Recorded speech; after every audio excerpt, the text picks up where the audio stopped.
राष्ट्र संत वे हर्ष सागर को नमन हमारा बारंबार। परम पूज्य आचार्य के मुख से बरसेगी अमृत की धार। दीप चंद्र आशा देवी के प्रिय हुए तुम कुलभूषण। गुरु विराग सागर महाराज के शिष्य रूप में आभूषण। कीर्ति आपकी घर घर फैली, भक्त आप से करते प्यार। परम पूज्य आचार्य के मुख से बरसेगी अमृत की धार। जो भी सुने आपकी वाणी आपका ही वो हो जाए। प्रभु के जैसा तेज है मुख पे, जो देखे वो खो जाए। धर्म विमुख भी लौटाते हैं, जो सुन ले तुमको एक बार। परम पूज्य आचार्य के मुख से बरसेगी अमृत की धार। शाकाहार की सीख फैलाओ, धर्म का मार्ग दिखाते हो। जीवन की क्या सच्चाई है, सब विस्तार बताते हो। सुने आपकी जो भी वाणी, हो जाए वो भव से पार। परम पूज्य आचार्य के मुख से बरसेगी अमृत की धार। आओ गुरुवर की वाणी को आत्मसात हम करते हैं। सुनकर इनके प्रवचनों को धर्म से झोली भरते हैं। जिन वाणी चैनल करता है, प्रेषित चरणों में आभार। परम पूज्य आचार्य के मुख से बरसेगी अमृत की धार। इस कार्यक्रम के पुण्यार्चक हैं श्री पंकज जैन, श्रीमती अनामिका जैन, श्री राजू जैन, श्रीमती राखी जैन, विहर्ष कलेक्शन, ग्वालियर, मध्य प्रदेश।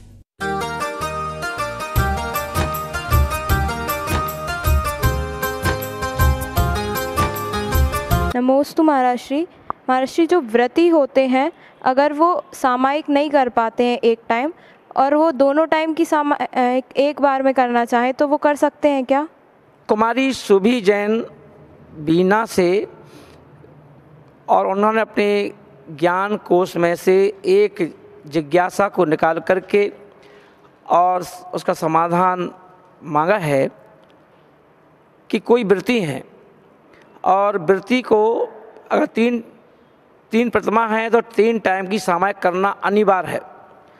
और यदि कभी कभी सफ़र आदि में हैं या किसी कहीं गए हुए हैं या चौका लगा हुआ है, अब ऐसे में एक टाइम की सामायिक नहीं हो पाई, तो उनका कहना है कि मान लो अब शाम को फिर सामायिक करेंगे तो उसी टाइम में सामायिक काल को हम डबल कर दें कि एक सामायिक सुबह की दोपहर की मान लें और एक सामायिक शाम की मान लें।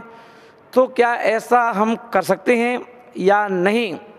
तो अपन देखेंगे कि सामायिक प्रतिमा जो है वह यह है कि 3 टाइम, एक व्रती जो 3 टाइम है, सुबह का टाइम, दोपहर का टाइम और शाम का टाइम, इन टाइमों में हमें समतामयी परिणामों के साथ साम्य भाव रखते हुए हमें अपना 48 मिनट से कुछ कम समय निकालना है।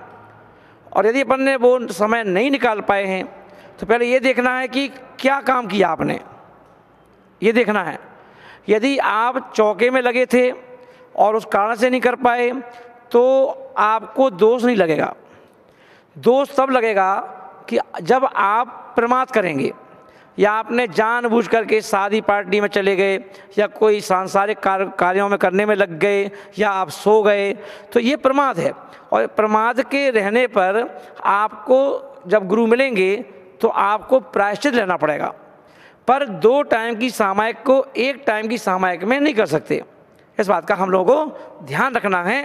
अगर आप पंचगणक में हैं और कोई कार्यक्रम चल रहा है और उसमें आपकी सामायिक छूट गई है तो सामायिक ही मानी जाएगी, है ना, क्योंकि आप अच्छी क्रिया कर रहे हो, है ना, एक पुण्य की क्रिया है, तो उस समय आपकी सामायिक मानी जाएगी, पर शेष समय में वो परमार्थ के कोटे में चली जाएगी और आपका प्रायश्चित पक्का हो जाएगा। तो ध्यान रखें। नमोस्तु महाराज जी, मेरी जिज्ञासा है कि जो मंदिर के जीर्णोद्धार के लिए पैसा आता है, क्या हम उसे दूसरे कामों में लगा सकते हैं या नहीं? इस प्रश्न को पूछा है कुमारी नव्या जैन ने भोपाल से, और वह जिज्ञासा है कि कभी कभी अपन देखें मंदिर जी में कोई जीर्णोद्धार होना है और वह जीर्णोद्धार का जो पैसा आया है कमेटी के कुछ लोगों ने मान लो उस पैसे को किसी और काम में लगा दिया, तो ये कहाँ तक उचित है या नहीं है। तो अपन देखें जिनवाणी माता कहती हैं कि जिस काम के लिए जो पैसा आता है वो पैसा उसी काम में ही लगाना चाहिए। मान लो मूर्ति के लिए पैसा आया है तो वो पैसा अभी मूर्ति को तो आना नहीं है। मान लो मूर्ति के लिए मूल नायक जो बिठाना है, सामने वाली पार्टी ने मान लो 50 लाख रुपए मूर्ति के लिए दे दिए। अब वो अभी तो मंदिर बन रहा है और मूर्ति रखी जाएगी 1 साल बाद या 2 साल बाद, तो अपन ने सोचा 40 लाख रुपये रखे हैं, इसको अपन और काम में लगा दो, है ना, और काम में लगा दिया। तो बोले कि नहीं, अगर मूर्ति के लिए पैसा आया है तो वो पैसा मूर्ति के लिए ही रखा जाए। जो अन्य कामों में पैसा लगाना है, मूर्ति के पैसे को आप दूसरे काम में नहीं लगा सकते। और यदि हम जिस कार्य के लिए पैसा आता है, जिसके लिए कोई व्यक्ति पैसा देता है ना, किसी ने बेदी के लिए दिया तो उसको बेदी में लगाओ, किसी ने शिखर के लिए दिया है उसे शिखर में लगाओ, है ना। तो जिस काम के लिए पैसा आया तो वो पैसा हमें उसी काम में लगाना चाहिए। यदि हम ऐसा गड़बड़ कर देते हैं तो हमको दोष लगता है। ऐसा अपन देखें कुंद स्वामी महाराज अपने रेणसार नामक ग्रंथ में कहते हैं। नमोस्तु महाराज जी, मेरी जिज्ञासा है कि जैसे पंचकल्याणक या कोई भी पंचकल्याणक वगैरह या कोई भी मंदिर के कार्य की बोलियां ले लेते हैं और पैसे देते नहीं हैं, पैसे देते नहीं, या मांगने की बारी आती है तो बोलते हैं हम परेशान हैं, दुखी हैं, तो इसका दोष लगता है क्या महाराज जी? श्रीमती इंदिरा जैन भोपाल से एवं रितिका जैन औरंगाबाद से, उन्होंने अपनी जिज्ञासा यहाँ रखी है कि महाराज श्री, यदि कई लोग कभी मंदिर जी में, कभी विधान में, कभी पंचकल्याणकों में व्यक्ति बड़ी बड़ी बोलियां ले लेते हैं और वह बोली की रकम जो है, सम्मान भी ले लिया, पंचकल्याणक में पूरा 5 दिन आनंद भी ले लिया, अब आई बात पैसे देने की, तो पैसे देने के लिए कई बार कमेटी की चप्पलें खिंच जाती हैं और फिर भी वो बोली का पैसा नहीं आ पाता है। और कभी यदि बार बार मांगा जाता है तो लड़ाई हो जाती है, क्या कर्जा लिया है क्या कि तुम बार बार मांगने आ जाते हो, है ना, तो कहा सुनी भी हो जाती है। तो ऐसी स्थिति में हमें क्या करना चाहिए या क्या दोष लगता है? तो अपन देखें, बोली के पैसे को यदि हम लोग नहीं देते हैं तो हम लोगों को आचार्य रेणसार ग्रंथ में कुंद स्वामी महाराज ने लगभग 10 गाथाएं दी हैं और उनमें कहा है कि यदि हम बोली का पैसा नहीं देते हैं तो बच्चे लूल लंगड़े होते हैं, है ना, नरक की यात्रा में भी जाना जा सकता है ना, और कई दोष लगते हैं, है ना। इसलिए हमें बोली तभी लें जब हमारे पास पैसा हो। और बोली के लिए कहा गया है, इस हाथ लीजिए उस हाथ दीजिए। जब तक हम पैसा यदि हमारे पास नहीं है, अभी मान लो आपके पास पैसा रखा है 1 लाख रुपये घर में और बोली ले रहे हो आप 5 लाख की, तो आप मंदिर में पहले बोल दो कि देखो भैया 1 लाख रुपया तो हम तुम्हें अभी दे देंगे, पर 4 लाख रुपये जो हैं हो सकता है कि 4 महीने लग जाएं, 6 महीने लग जाएं, तब दे पाएंगे हम।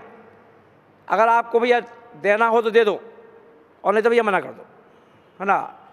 अगर आप ऐसा बोल देते हैं तो आपको फिर दोष नहीं लगेगा, और यदि आपने बोला नहीं है और आप बोली के पैसे को आप, अब हो सकता है मजबूरी हो गई या कोई परेशानी आ गई, तो अपन ये देखिए, इसीलिए ये कहा गया कि जैसे ही बोली 1 2 3 जैसी हुई, आपको शाम को ही पैसे ला करके दे देना चाहिए।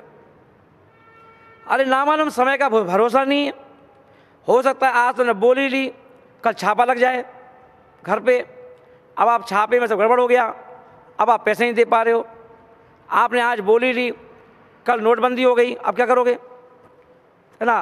तो कोई भी परेशानी हमारे घर में, परिवार में पूर्व कर्म के उदय से आ सकती है। इसीलिए जो बोली आपने भरी समाज में आपने ली है, उस पैसे को तुरंत के तुरंत देना चाहिए।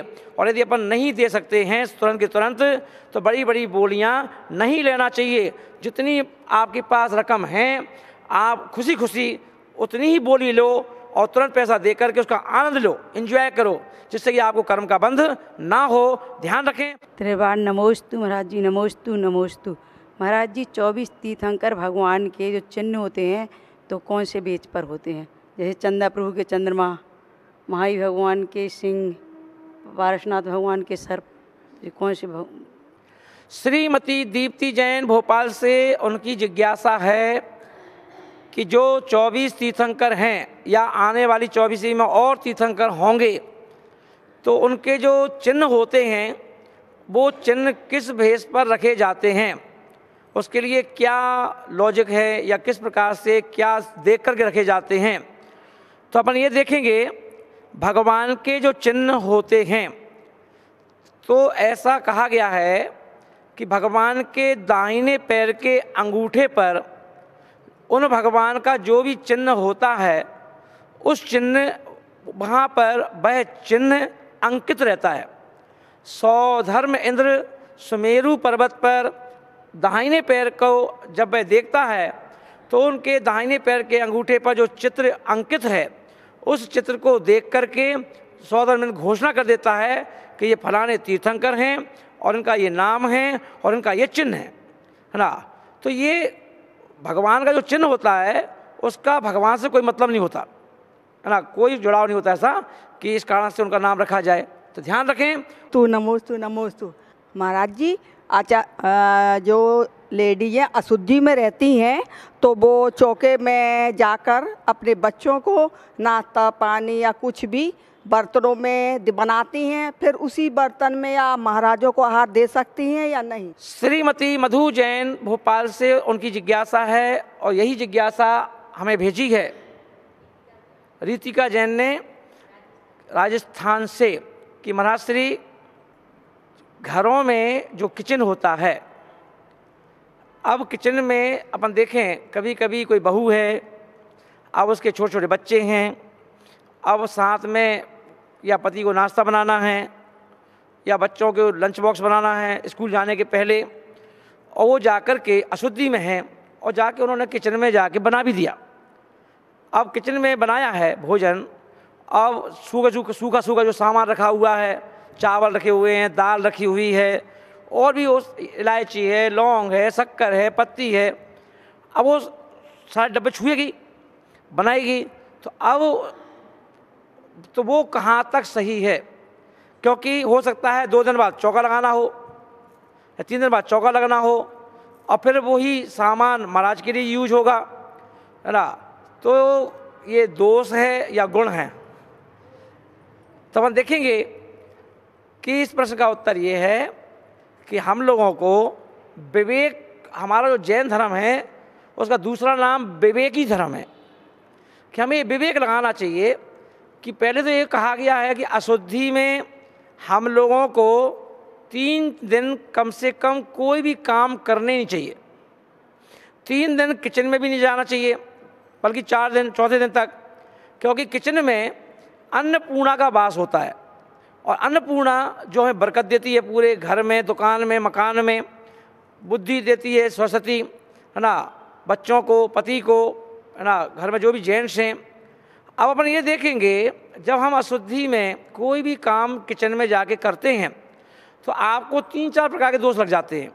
एक तो आपने अग्नि जलाई, है ना, अशुद्धि में, तो अग्निदेव आपसे नाराज़ हो जाते हैं, देवता नाराज़ हो जाते हैं। तो ऐसी महिलाओं पर किसी प्रकार की रोग के रूप में कोई परेशानियाँ आ सकती हैं। वहीं आपने क्या किया, जो किचन को जो सामान थे, सूखे सामान थे, उनको छू लिया। अब हो सकता है कि 2 दिन बाद कोई महाराज जी आ गए, अब उसी में चौका लगाना है घर में, तो आपने क्या किया, वही के वही सामान फिर से किचन के लिए यूज कर लिए, वही दाल वही चावल। तो इसलिए कहा गया आपको दोष लग जाएगा। तो इसलिए कहा जाता है घर में अशुद्धि के समय में उन महिलाओं को किचन में कोई भी कार्य नहीं करना चाहिए। और मैंने एक बार पिछले प्रवचनों में कहा था कि उन महिलाओं के 4-5 दिन के कपड़े भी अलग होना चाहिए और उनके खाने पीने के बर्तन भी अलग होना चाहिए। और उन बर्तनों को जब आप फ्री होकर आएँ तो उन बर्तनों को आप धोकर मांज करके रख दो अच्छे से अगले महीने के लिए। पर हमें जो रोज़ के सभी के बर्तन हैं उन बर्तनों का यूज नहीं करना चाहिए, क्योंकि ये महादोष है, दोष नहीं है, महादोष है, जिससे कि हम अपनी आत्मा की रक्षा कर सकें। नमस्ते महाराज जी। महाराज जी, मेरी ये जिज्ञासा है कि अपन मंदिर में प्रवेश करते हैं तो अपन को धैर्य के पैर पड़ना चाहिए कि नहीं पड़ना चाहिए? कुमारी मान्या जैन भोपाल से और गुड़िया की जिज्ञासा है कि महाराज श्री, जब हम लोग मंदिर में प्रवेश करते हैं तो कई महिलाएं, कई पुरुष जैसी देहरी पर पहुंचते हैं तो देहरी को छू करके अपने मस्तक पर लगाते हैं और फिर मंदिर में प्रवेश करते हैं। कई लोग करते हैं, ऐसा नहीं सभी लोग करते हों, कुछ लोग ऐसा करते हैं। तो ये इसमें कोई दोष लगता है मिथ्यात्व का या सही है? तो अपन देखेंगे, वैसे मंदिर में घुसते समय देहरी के पैर छूना नहीं छूना मायने रखता कि 9 देवता होते हैं। 9 देवता में अरहंत, सिद्ध, आचार्य, उपाध्याय, साधु, जिन धर्म, जिन आगम, जिन चैत्य, तो ये और जिन चैत्यालय, तो मंदिर जो पूरा है ये चैत्यालय कहलाता है और चैत्यालय भी पूज्य है। और यदि अपन ने चैत्यालय के पैर छू लिए हैं तो ऐसा कोई भारी दोष नहीं है, मगर जब सामने भगवान हैं तो हमें देहरी के पैर नहीं छूना चाहिए। हाँ, सीधे मंदिर में प्रवेश करिए और जो घंटा लगा है उस घंटे को बजाइए और घंटे को बजा करके भगवान के दर्शन कीजिए, परिक्रमा लगाइए और उसके बाद अपने घर जाइए, है ना। तो ये दर्शन विधि सही है ना। क्योंकि देहरी के पैर छूने का मतलब ये है कि बच्चों को पता नहीं क्यों छूते हैं, है ना, और तुम्हें देख के बच्चे भी छूना चालू कर देंगे, तो कल के दिन लोग घर की देहरी को भी ऐसे छूना चालू कर देंगे, है ना। हाँ, अभी एक महिला बता रही थी, अभी विदिशा में उनका छोटा बेटा है, बोले कि महाराज जी वो एक दरवाज़ा है तो हमारा बेटा दरवाजे को रोज़ नमस्तु करता है ना। तो बच्चे हैं, उन्हें को किसी प्रकार की कभी किसी ने पढ़ते हुए देख लिया और दिमाग में फिट हो गई बात, तो हमेशा बड़े कितने बड़े हो जाएंगे वो देर की पैर छूना चालू कर देंगे। तो इसलिए वो धर्म नहीं है ना, तो राजमार्ग नहीं है, वो अपवाद मार्ग है, इसलिए वो उसको अपन को राजमार्ग नहीं बनाना है। तो इसलिए हमें सीधे भगवान के दर्शन ही करना चाहिए। तो ध्यान रखें। और इसी प्रकार छोटी छोटी जिज्ञासा भी हमारे अनंत भवों के मिथ्यात्व को तोड़ देती है। तो इसलिए ध्यान रखें और देखते रहें आखिर ऐसा क्यों।